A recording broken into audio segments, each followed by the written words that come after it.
Today we are going to talk about how to grow on LinkedIn the right way in 2020. So LinkedIn is amazing because the organic reach is super strong right now. It reminds me of the old days of any social network where when you post something, you can get a lot of reach from it. That's what LinkedIn is right now. I can post something organically, and if it does well, I might get up to a couple 100,000 views on it, right?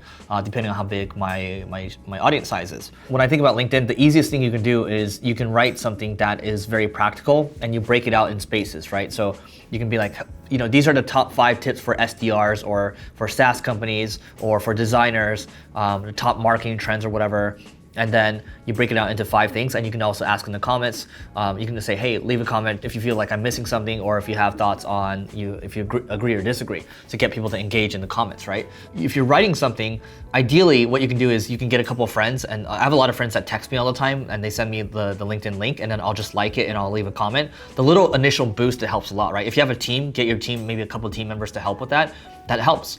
Now, if you're starting out, write something really good. That kind of goes without saying, but in your post, you can add a couple tags, maybe add 3 or 4 tags or so. That'd be good. Or if you're mentioning people, that works out well too. Because in the past, I've actually mentioned people, I've tagged those people like an author, and they actually come in and they start engaging, right? And you start building a relationship that way. Because what you're looking to do with LinkedIn is you're trying to not only build an audience, but you're looking to get those touch points with people, right? Maybe you can convert that into a relationship, an online relationship, and then make it an offline relationship, and maybe potentially it can lead to something down the road. Who knows? But your first thing that you're focused on is giving value. And LinkedIn's organic reach is really good for that right now. So you can obviously write something, you can tag the right people in it, you can get the initial engagement.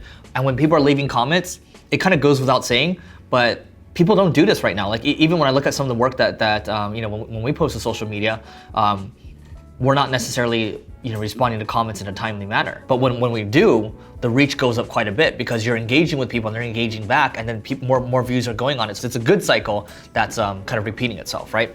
Also keep in mind, if everybody else is writing, like how can you differentiate yourself? The good thing about LinkedIn is you can actually upload PDFs on there. So we do a lot of carousels on Instagram. You can take those carousels and then upload them to LinkedIn, or maybe you have a slide share, right? Or you have a PDF deck. Just upload the deck and be like, here are the latest trends I think are happening in my industry, and just list them out as well. So here are the latest trends, 1 through 7. Here's a carousel on the bottom as well. Feel free to share it with people, and then people will share it. And I find that when I've taken a post and I put the carousel in there, the reach has increased by over 5 times, and that's really powerful. Also think about how you can put a video in there, because video does well. And think about, if you're gonna do a video, put the captions in there, because most of the time it's not gonna autoplay on audio, but people can actually read it as they're scrolling through, and they can choose to save it, they can choose to follow you later. But you wanna constantly bring value, try different formats, and if you can, apply for LinkedIn Live.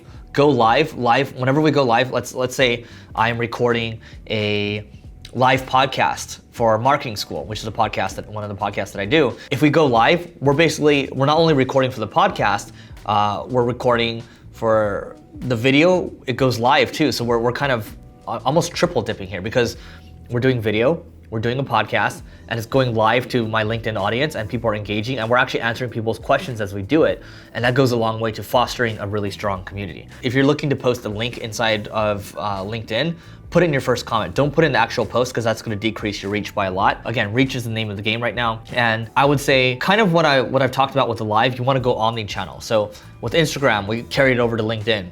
When we do a video podcast, we're gonna go live sometimes on LinkedIn as well. We're gonna try to go live on other channels. We're gonna go live on YouTube too. So we're gonna try to maximize as much reach as possible, because what we're trying to do is we're trying to get as many people, as many eyeballs to find out who we are, to know who we are. We're trying to build that brand at the end of the day. These are just a couple ways to grow the right way on LinkedIn. These are ways that we've actually tested ourselves, and they work fairly well. So let me know in the comments. Let me know what you think I missed in terms of LinkedIn, or if you have any questions on LinkedIn. And if you're coming from YouTube, don't forget to check out the next video over there. And don't forget to rate, review, and subscribe. And if you're coming from YouTube, hit the bell button, because it helps us grow, helps you grow too. And we'll see you tomorrow.